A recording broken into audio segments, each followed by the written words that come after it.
Hey everybody, in this video we are going to be discussing literacy skills development.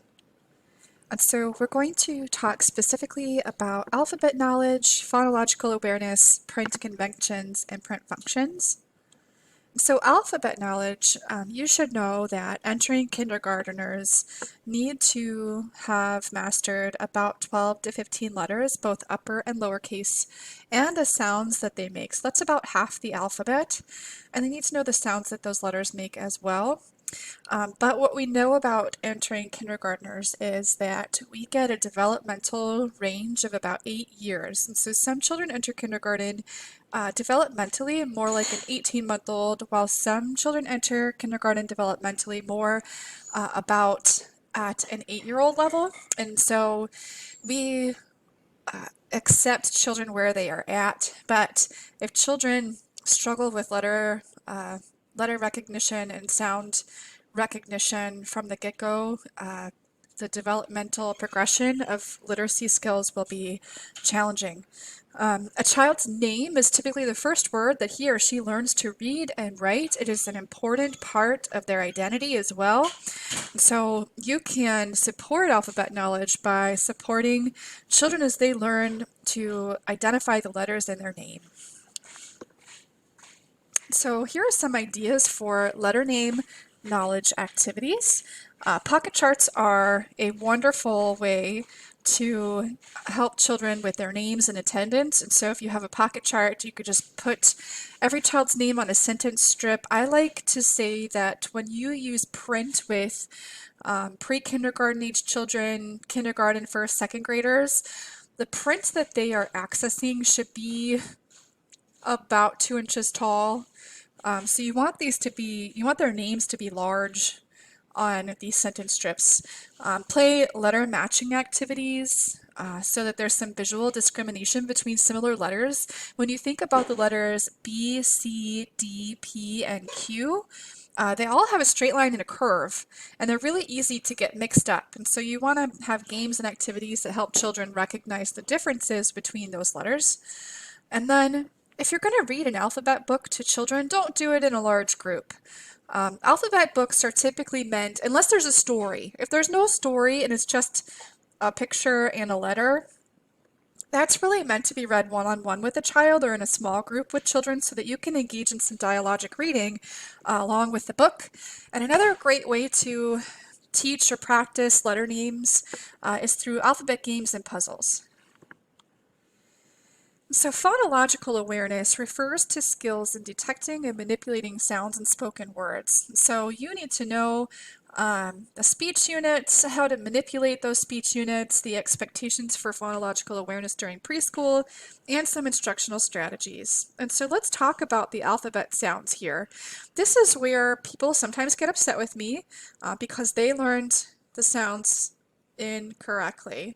And so I know this is probably not going to be fun and exciting for you, but I'm going to go through each letter sound and talk about some of the ones that are more challenging and often get mispronounced. So A says its own name. So when you're teaching preschoolers and like older toddlers and preschoolers letter sounds, the vowels always say their name, and that's the first, unless their name begins with a vowel, teach them that the vowel says its name. So A says A, E says E, I says I. And then you can teach the other sounds for the vowels. But A, B, this is where people get in trouble on B. It's not ba, it's b. Did you hear the difference? So you don't want to teach children ba because when they're practicing writing, they're going to attach that sound ba to a written word. And we don't say ba at, we say bat, right? They're not going to go bat. So you want to teach it really short. B. Same with C. C is has no vowel sound in it at all. It's not k, it's k. And D is the same. You don't say duh, it's d. E says its name. It also says eh. F is a voiced or an unvoiced sound. It's just f. So you don't say fa, it's f, like fish. And then G, g, not G, it's G. And then H, it's not ha, it's h. And then L says L, it's a continuous sound. Or I says its name, J says J, K says K, L says L, M says M, N says N, O says ah or O, P says P, not pa. Don't say pa. We don't say pa opcorn. We say popcorn. So it's just P. Q is a tricky one because Q can say qua. And it can also say k, and it can also say ka. R is it's not ra, it's And S is s, T is t. U says its name or it says V says v. W is hard. Try saying the word watermelon without the A. It's really hard. Ooh, watermelon. Ooh. And then X, like X-ray, sometimes X says its name, Y says its name, it also says E, and then Z says Z. So some sounds are voiced, some are unvoiced, and some are staccato while some are continuous. Make sure that you're modeling these appropriately with children because when children begin learning how to write, they are connecting those sounds to their written letters, and so you want them to be accurate. And then phonemes and phonemic awareness. Phonemes are the small units of sound in a word. And you can see there I have written out the word bed in just the sounds. When you see those slashes around letters, that represents the letter sound. And so if we were going to sound out the word bed, we would go b, ed, and then you put it together, it's bed. And so what skills do children need to recognize phonemes? They need to know letter sounds. And then the next step in phonological awareness is hearing the syllables in words and an oral language activity that you can do to support hearing those syllables in words is clapping syllables in names. And so my name is Lisa, and so we would clap Lisa.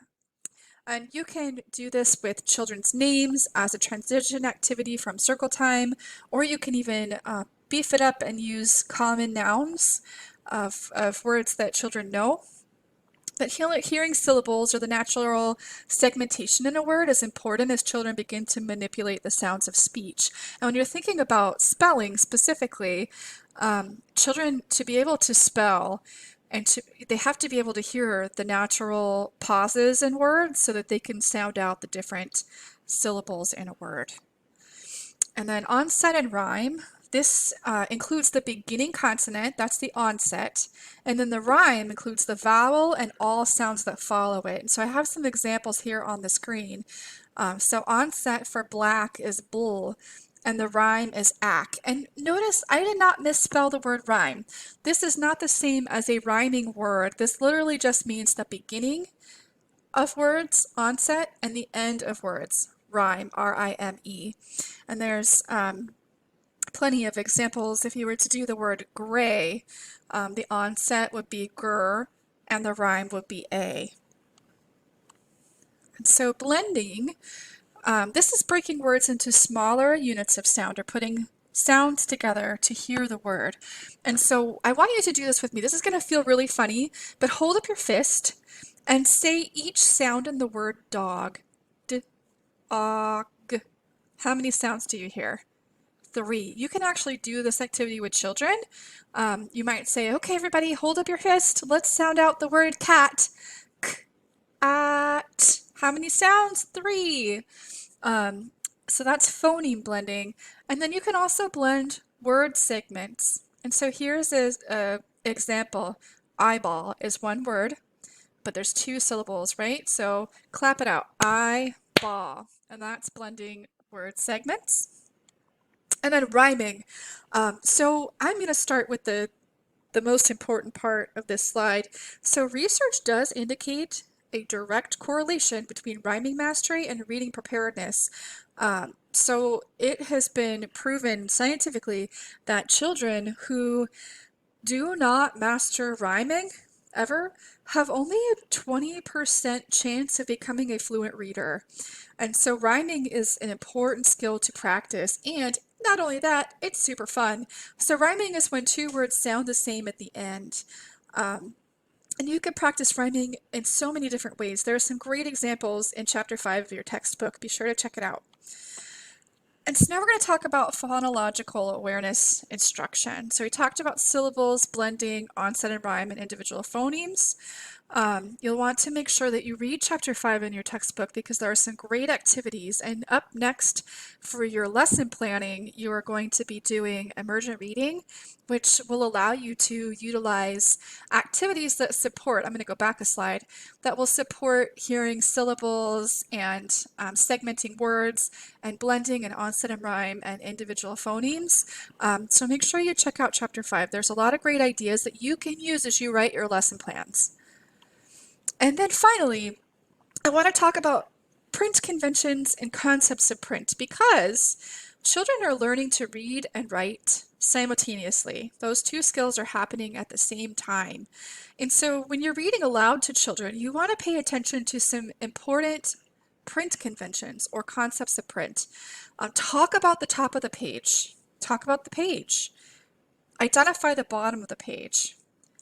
Show the children that the words, use your finger, and show children that the words move from left to right. And you also want children to understand that it's the words on the page that carry the message. You can still tell a story by using the pictures, but it's the words on the page that tell a story. And then also talk about what an author is and what an illustrator is. Talk about the title. The title is the name of the story. Make sure that you're practicing the many uses of print, so writing letters, writing shopping lists, reading stories. You also want children to understand that clusters of letters make a word. So I don't know if you remember as a child trying to identify words on a page. I do specifically remember. I still remember identifying my name for the very first time.